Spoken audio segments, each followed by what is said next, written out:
Downy woodpeckers come to the yard frequently. This is a female downy. They're year-round inhabitants, coming more often to the dead ash than they do to the suet feeder. This pair relay regularly to the suet when they're feeding their young. I've seen them bring their young to the suet once they're out of the nest. The male has a red patch on the back of its head.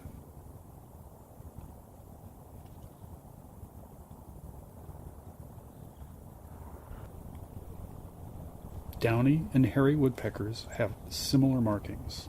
They're identified by size. Downies are between 5.5 and 6.5 inches long.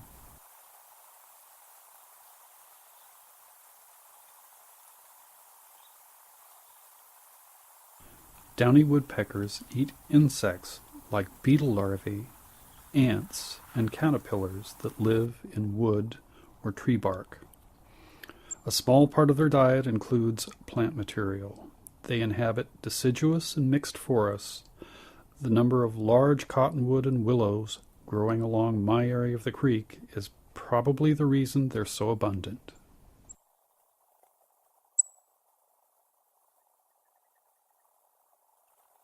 In all of 2010, I saw only the single female hairy woodpecker when it came to our feeder in February. They're less frequent visitors than the downies.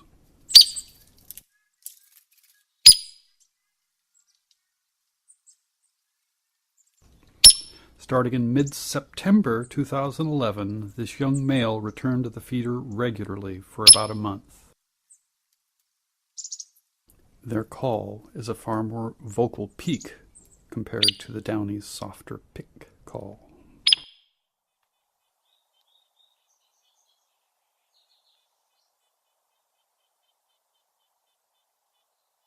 They range in length from 7 to 10 inches.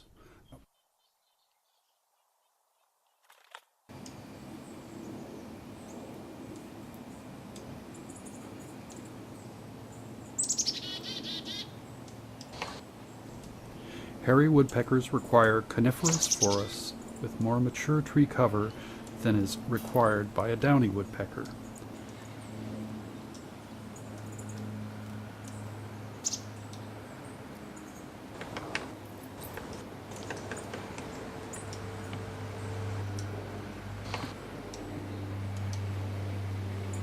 They feed on bark-boring and wood-boring beetle larvae in dead and dying trees. They also feed on sap from sapsucker holes, berries, nuts, seeds, and suet.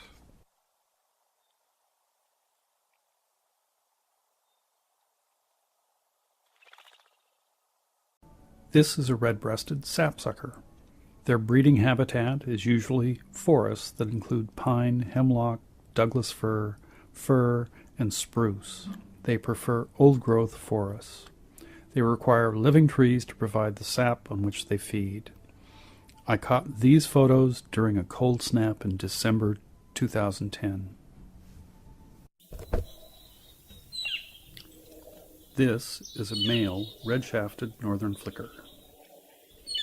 This is a female.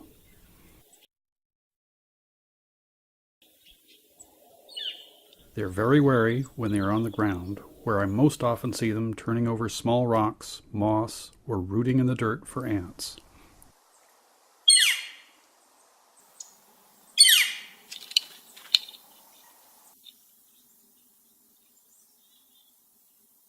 Flickers are the most prevalent woodpecker in our yard. They usually announce their presence vocally. Flickers have never been bashful about announcing their presence. Every spring their hammering on the chimney cap at 5 in the morning does little to engender warm feelings.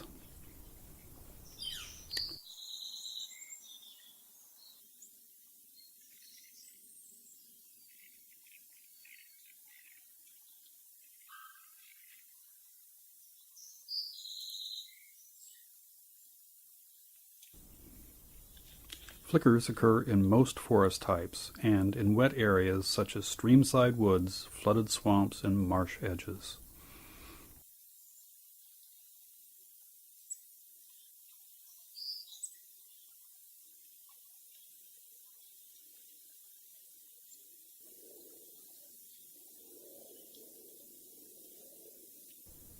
They eat mainly insects, especially ants and beetles, that they gather from the ground, as well as fruits and seeds in winter. Flickers hammer at the soil in the way other woodpeckers drill into wood.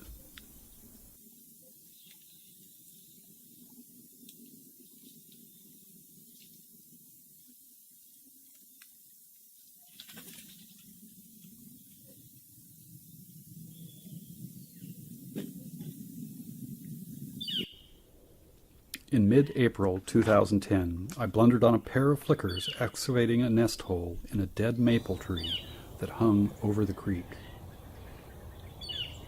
I came back the next day to check on their progress. Flickers excavate nest holes in dead or diseased trees. The nests are generally placed 6 to 15 feet off the ground, but can be higher. The pair relayed the work at this excavation in 15 to 20-minute shifts.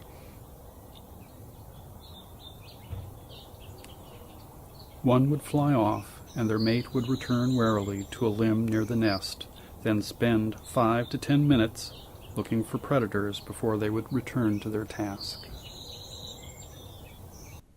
My first glimpse of the young chicks was in the 3rd week in June.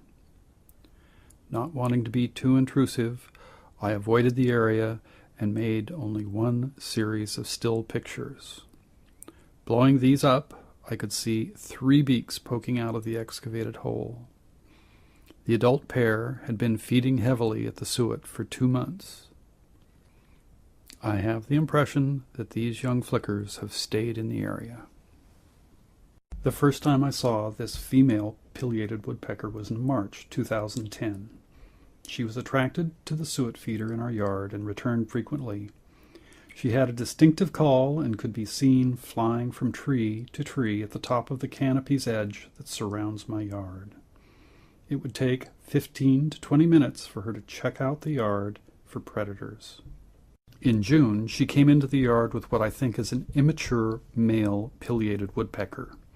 She went to the feeder while he landed clumsily on the railing of our deck. He never quite got the hint that the suet was food.